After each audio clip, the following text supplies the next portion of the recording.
just how desperately advanced the situation is in Europe, now ask yourselves, what happens if they win?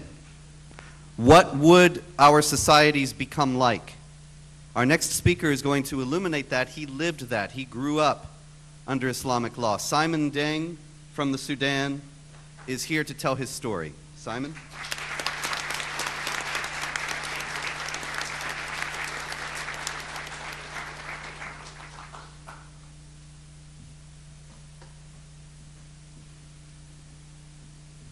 Good afternoon. Thank you, Robert, and thank you, Pamela, by inviting me here today.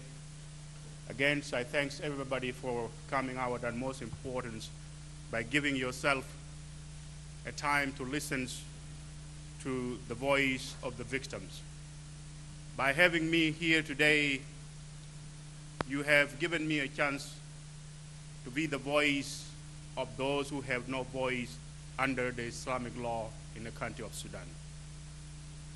As you know about Sudan, usually you assume that we are going to talk about Darfur, but that is not the case. I came from Sudan. I was born in the southern part of Sudan, a place which is devastated by a war which some of our freedom fighters in 1959 said that they are fighting a war on terror. And that word is the one echo in the voice of the Islamic jihadists today against the infidels. In the country of Sudan, I'm being called as an infidel simply because I'm a Christian.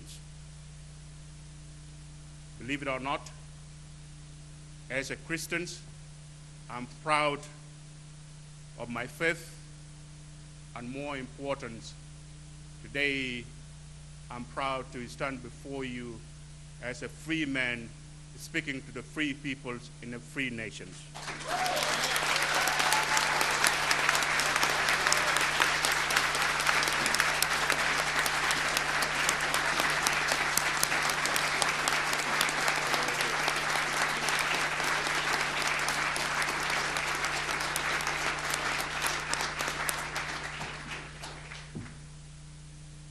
I could not believe when I test the beauty of freedom. When I was a child in the country of Sudan where I was born, I was kidnapped by an Arab man, taken to the northern Sudan, in which he went and gave me away to his relative as a gift. I spent 3.5 years as a slave. As we know, a year ago, these nations celebrate 200 years of the man we honor. The man who said no one should hold another fellow human being as slaves, in which he declared emancipation proclamation, Abraham Lincoln's. Yes, slavery in Sudan still exists, and it still exists up to today, because jihad is part of the slavery in the Islamic world. And I'm standing before you as a living proof of the slavery that's going on in that country of today. I spent 3.5 years in which I didn't know how to say no to anything as a human being, in which today I can say no. All I know then is yes, and yes to everything, even that a yes to the thing that a human being should not even tolerate. I'm no longer a slave today. But there are those in Sudan today under the Islamic law are being enslaved. We have hundreds of thousands Southern Sudanese Christians are being enslaved. Allow me to elaborate a little bit of what I'm talking about here. Sudan got independent from the British in 1950 1986, and the war on terror on the African Christian in southern Sudan by Islamic rulers in Khartoum started in 1955. The government of Khartoum, the Arab government in Khartoum, slaughtered 1.5 million southern Sudanese from 1955 until 1972. My fellow human beings, these are those being slaughtered because they happen to refuse not to convert to Islam. There was peace agreement being signed by the Northerners with the Southerners. And most Southerners, because they went through a lot, because nobody was there, even you as brother in Christ, never even pay attention on what was taking place over there. They embraced peace, but they was wrong because the same government that signed peace with them turned around in 1983 and decided that Sudan has to be ruled by the Sharia law. Yes, of course, you well know that Sudan is the only country in the continent of Africa, an African country, it became an Arab country,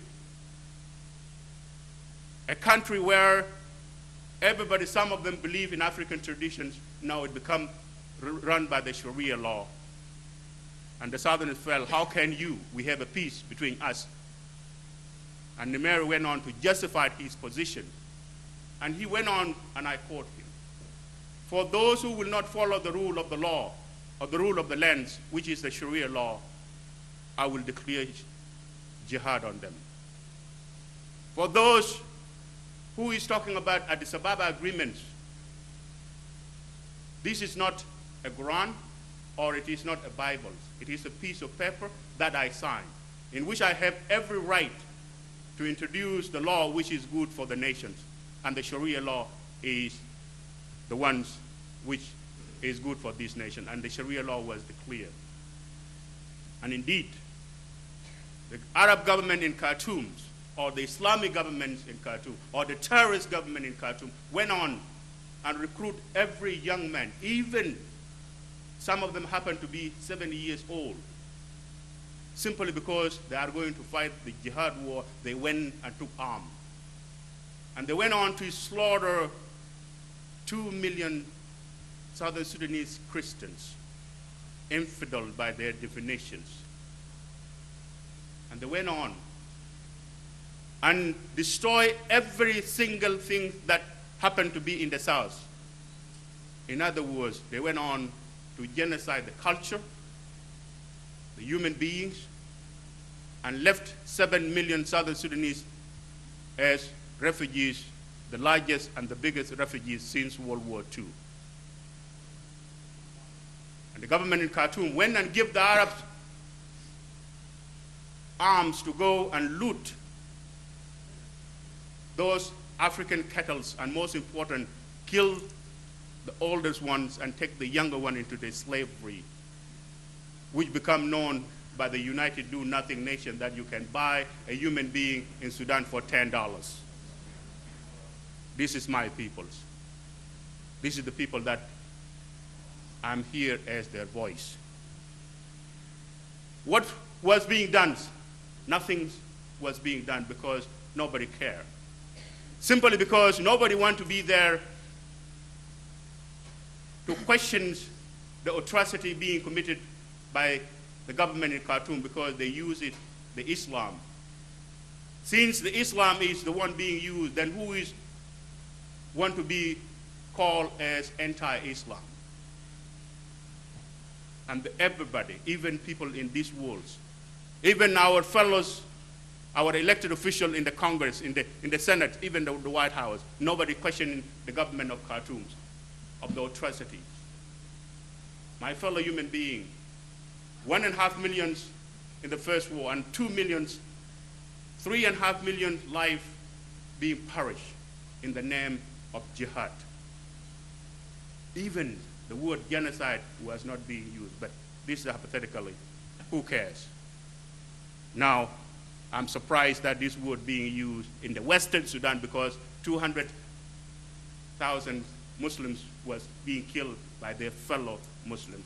But when it comes to 3.5 million killed by the same government, nobody have an audacity even to question that government. I came to this country about 20 years ago, and we came with a message to let you know that there is a threat coming to you, and more important, there is a threat coming to your freedom, that you are here proud of it. And we were told that because you went through a lot, you want to drag us in your conflicts. No, I'm not trying to drag you in your conflicts. I'm being considered over there as an infidel. If I'm infidel because I'm a Christian, what makes you? Some of them even went further to say that because you went through a lot, you become paranoid. I wish I would ask these people today, 20 years later, to look back at the time when we talked and what is going on today. Today, look at what happens in Madrid. Then people become paranoid. Look at what happens in London. Then people become paranoid. Look at what happens in Russia. And most important, what happened in 9/11. Yes, the reason I was paranoid because I was a victim. The reason I was paranoid because I went through that. But today, you as an Americans, you as a freedom lovers, you become paranoid because you can see from the White House we have barricades and barricades and barricades. More important, we have our young men and women today are fighting the Jihad war, a war on ideology, which most people don't admit the threat of the Sharia law and the threat of the Islamic movement which is coming to you. Yes, I know it for facts because I lost 3.5 million of my fellows. I know it for facts because nothing being left stands in the southern Sudan as a village in the name of Jihad. And today, when they are calling that they are coming to Washington, if you don't see it, wake up and smell the coffee. They mean it. If you don't see it, then why are we fighting the war?